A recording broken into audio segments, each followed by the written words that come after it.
На неговиот прв ден на функцијата, американскиот претседател Доналд Трамп ја прогласи илегалната имиграција како национална вонредна состојба. Тој вети дека ќе ги надоврзе на клучното предизборно ветување и ќе депортира милиони емигранти без документи. Адвокатите велат дека мигрантите во САД кои се соочуваат со депортација имаат право на соодветна постапка. You are issued a charging document which begins a proceeding against you when you can apply for asylum or otherwise defend your right to be in the United States.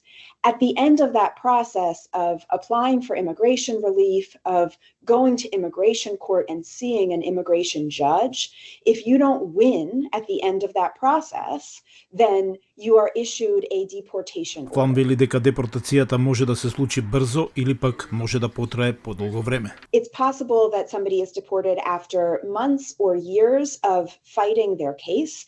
It's also possible that somebody is deported after hours or days of seeking entry to the United States or having lived here for many years within hours or days of being taken into custody under Trump's latest policy. Од 21 јануари, федералните власти уапсиле над 8200 луѓе и побарале помош и од другите агенции за спроведување. Администрацијата исто така ја прошири употребата на брза депортација, која им овозможува на службениците за емиграција да ги отстранат мигрантите без документи, без судско сослушување. We got to do more.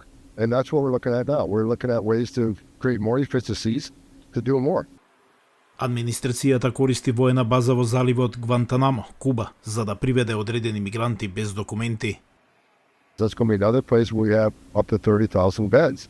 And President Trump made it clear that the worst of the worst will go to get more. Но правните предизвици веќе започна. Федерален судија во Ново Мексико неодамна го блокираше трансферот на тројца венецуелски имигранти во Гвантанамо, додека застапниците ја туже администрацијата на Трамп за задржување на затворениците во Гвантанамо без да имаат пристап до адвокат или нивното семејство. This is the first time in US history that the US government has detained people on US soil and transported them to Guantanamo. Представник на одделот за домашна безбедност на САД изјави за Гласот на Америка дека заливот Гвантанамо моментално држи поединци кои имаат конечни наредби за депортација, вклучително и насилни криминалци.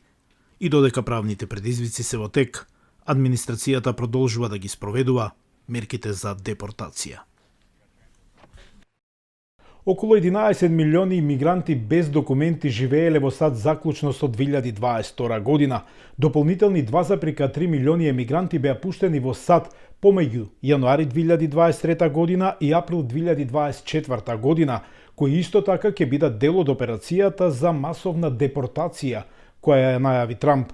За Алфа телевизија од Гласот на Америка, Јован Чономовски, Вашингтон.